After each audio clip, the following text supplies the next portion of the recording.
esse esforço que está sendo feito agora vai fazer com que o Brasil perca o seu complexo de vira-lata? Olha, vai ser, seguramente é uma das tarefas para a superação do nosso complexo histórico tão bem dito, referenciado, traduzido para a expressão do nosso saudoso Nelson Rodrigues. Mas ela é uma das dimensões, mas há várias outras associadas a isso. O primeiro deles é que nós somos capazes. Quer dizer, hoje o BNDES tem estudado bastante a questão do saneamento, tem percebido que mesmo em comunidades menores, de 20, 10 mil habitantes, o saneamento é viável economicamente, dadas algumas condições, claro. Então, nas cidades mais pobres, ele possivelmente necessitará de algum tipo de subsídio, mas se você juntar cidades mais pobres, aí elas ficam viáveis. Ou seja, nós não temos dúvida de que é possível economicamente financiar a universalização da água, do esgoto, do lixo para todo o país, com um nível baixíssimo de subsídio se houver necessidade. Então, por que é que a gente não faz isso? A nossa expectativa é uma expectativa, nossa imagem é que há vários fatores que isso não acontece.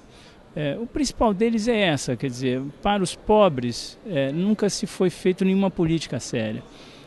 O presidente Lula reclama muito que quando ele vai inaugurar uma casa e aí ele vê que não tem piso, que não tem um ladrilho meia parede, aí ele reclama e aí as pessoas dizem, mas ele estava numa palafita de madeira, pau a pique, e agora ele tem uma casa, um teto, e ele argumenta com a gente e diz o seguinte, porque ele é muito pobre, ele foi tirado de uma situação de risco, ele não pode ser tratado como cidadão de segunda classe, ele precisa ter 2 quartos, um para ele, para a mulher, outro para os filhos, ele precisa ter azulejo no chão, não precisa ser porcelanato, mas precisa ser honesto, correto.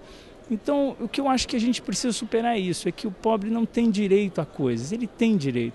Nenhum país que queira crescer, que queira se posicionar internacionalmente, que queira ser altivo e queira discutir questões importantes no âmbito nacional, pode fazer isso carregando uma corrente de milhões de pessoas com fome, morando miseravelmente.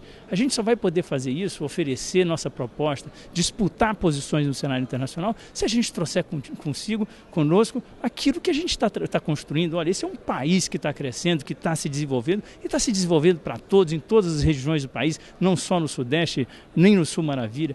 A região do Nordeste está se desenvolvendo dentro das suas peculiaridades. A seca, tal como a gente conhecia, a fome, tal como conhecia, a gente pode bater no peito hoje e dizer que essa fome acabou.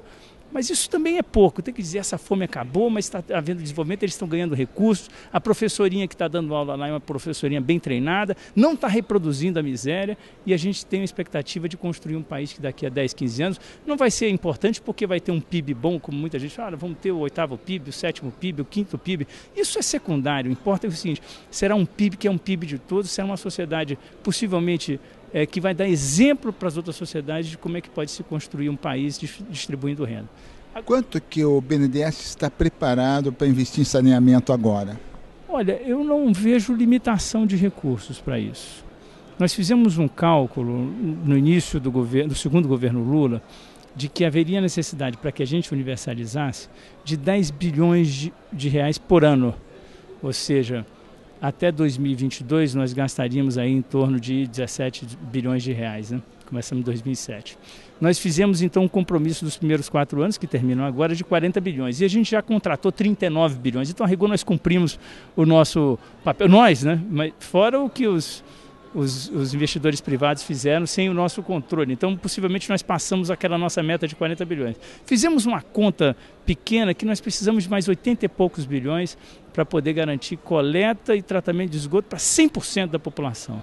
80 e poucos bilhões, mantendo os 10 bilhões, em 8 anos, em 2018, nós vamos ter a universalização. Não é um número factível, não é uma coisa que a gente consegue fazer, seja endividando os municípios e estados, seja botando o orçamento geral da União, seja atraindo o setor privado para pegar pedaços que eles tenham mais interesse.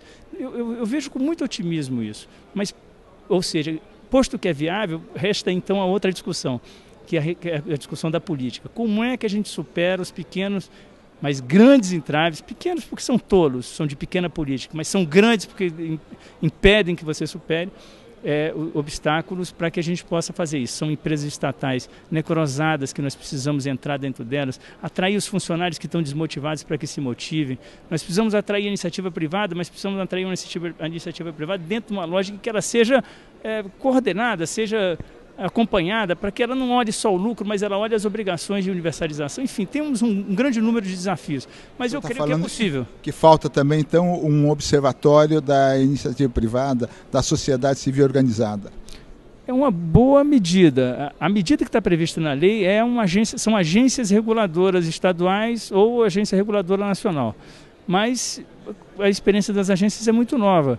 Eu gosto da ideia que você acabou de sugerir. Observatórios populares, acompanhamento popular, sempre é muito mais eficaz se as pessoas se envolverem, porque elas vão passar a exigir e elas que são as usuárias, as beneficiárias. Gosto dessa ideia. Podemos discutir mais.